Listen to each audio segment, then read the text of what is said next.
老後資金の対策として、日々の節約を頑張り、新NISAなどを活用して、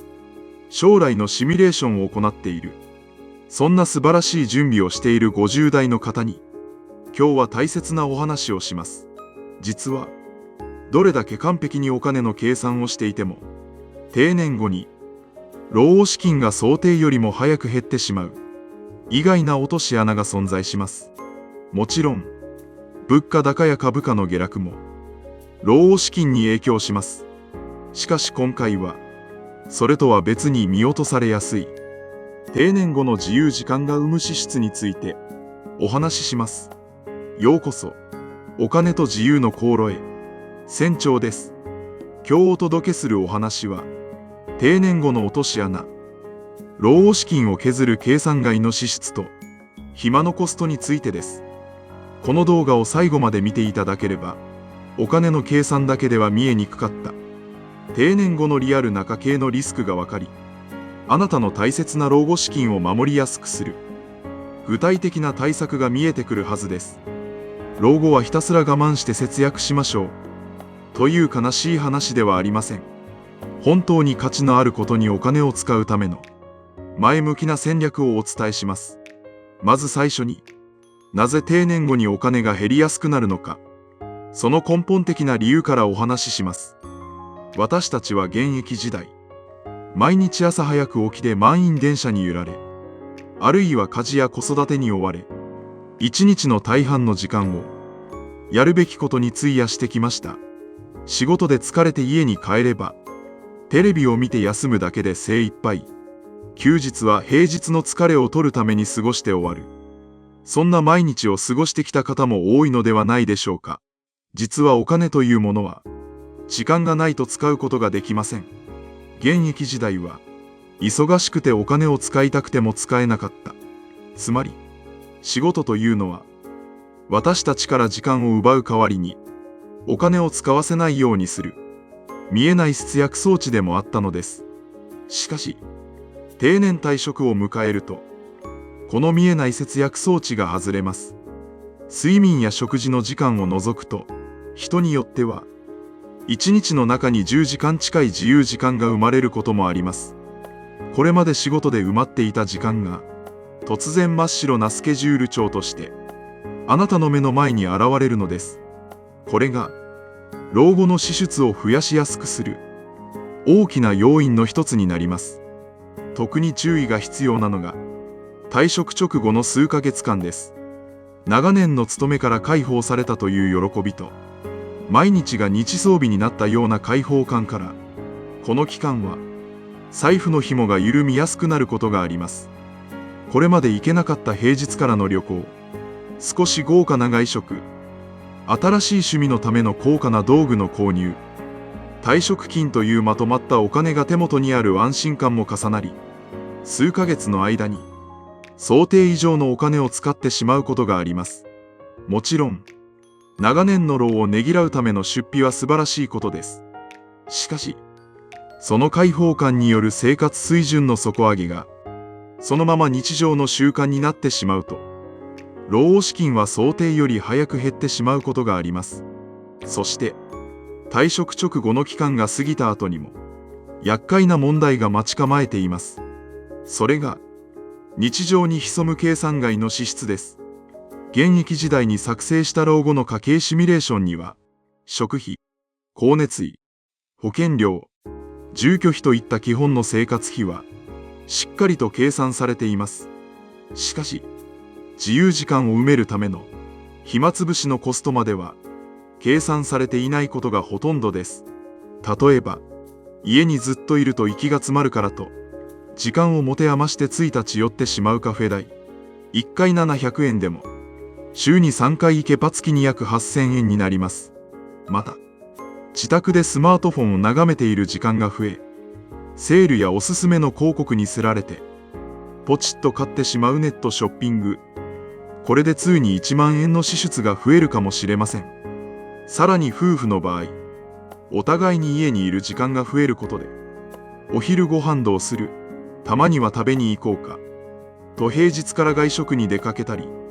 暇だから少し遠くのスーパーやショッピングモールまで、ドライブがてらでかけたりする機会が増えます。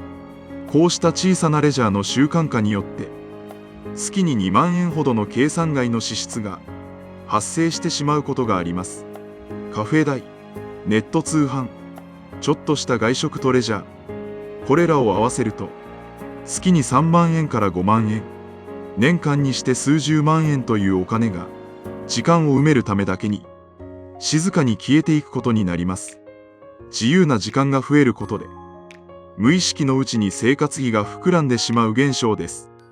これを防がなければ、どれだけ運用を頑張っても、老後資金に余裕がなくなってしまう可能性があります。では、この見えないコストから、大切な老後資金を守るためには、どうすればいいのでしょうか。ここで勘違いしていただきたくないのは、老後にお金を使わないでください。家に引きこもって我慢してください。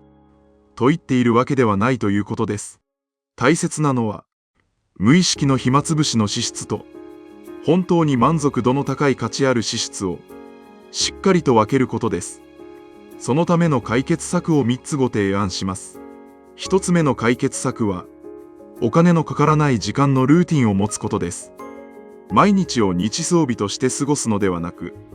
お金をかけずに時間を豊かに楽しめる習慣を、50代のうちから見つけておくことが、大きな防衛策になります。例えば、地域の図書館を最大限に活用する、本を読んだり、興味のある分野の勉強をしたりする時間は、お金がかからないゆえに、非常に豊かな気持ちになれます。あるいは、朝の散歩を日課にする、家庭菜園を始めてみる、地域のボランティア活動に参加してみる。これらはすべて、コストを抑えながら、一日の中の数時間を充実感で満たしてくれる、素晴らしいルーティンです。お金を使って時間を消費するのではなく、お金をかけずに時間を味わう技術を身につけるのです。二つ目の解決策は、予算化することです。お金が減ってしまう大きな理由は、無計画にその場その場でお金を使ってしまうからです。そこで、あらかじめ通に使っていいお小遣いや、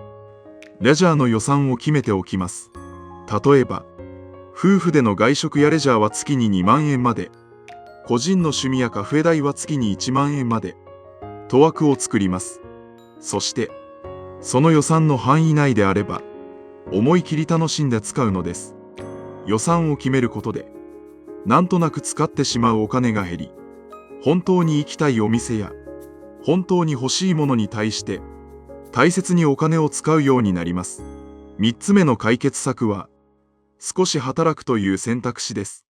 定年退職したからといって、完全に仕事から離れなければならないわけではありません。お金のためだけではなく、時間を充実させるため、そして社会とのつながりを持つために、週に数日だけ、無理のない範囲で働くというのも、立派な防衛策です。働く日があれば、その時間は計算外の支出が発生しにくくなります。さらに、少額でも収入を得ることで、家計には二重のプラスになります。新しい環境で人と関わることは、生活に張り合いをもたらすことにもつながります。それでは今日の重要なお話をまとめます。定年後の落とし穴を避け、豊かな時間を過ごすためのポイントは、以下の4つです。1つ目、老後資金のシミュレーションには、自由時間から生まれる、計算外の支出が含まれていないことが多いと知ること。2つ目、退職直後の数ヶ月は、解放感から財布の紐が緩みやすいため、生活水準をむやみに上げないよう注意すること。3つ目、図書館や散歩など、お金をかけずに時間を豊かに楽しめる、独自のルーティンを見つけておくこと。4つ目、なんとなくお金を使うのではなく、レジャーや趣味の予算をあらかじめ決め、価値あることに大切にお金を使うこと。いかがだったでしょうか。これまでの人生、本当に一生懸命働いて、家族を支え、お金の準備をしてきたからこそ、今あなたは定年後の生活について考えることができています。お金の準備はとても大切です。しかし、それと同じくらい、そのお金を使って、あるいは使わずに、どのような時間を過ごすのかという、時間の準備も大切になります。老後に必要な生活費は、ご家族の構成や健康状態、住んでいる地域や、どのような暮らしをしたいかによって、一人一人全く異なります。だからこそ、他の誰かの答えを探すのではなく、あなた自身が満足できる時間の使い方を、少しずつ見つけていってください。今日のお話を聞いて、お金のかからない趣味を探してみます。退職直後の数ヶ月は気を引き締めます。夫婦でレジャーの予算を話し合ってみます。そう思えた方はぜひコメント欄で、皆さんの今の心境や、定年後にこんな時間の使い方をしたいという目標を教えてください。皆さんのリアルな声が、同じように老後への準備を進める仲間の大きな力になり、私の動画作りの一番の原動力になります。そしてこの動画が、皆さんのこれからの資産防衛や家族の幸せを守る、一つの重要な羅針盤になりましたら、ぜひチャンネル登録と高評価をお願いします。皆さんの応援があるからこそ、私はこの公開を続けることができます。決して焦らず、正しい知識で時間をデザインし、あなたの大切な資産と、これからの豊かな老後を守っていきましょう。それではまた、次回の動画でお会いしましょう。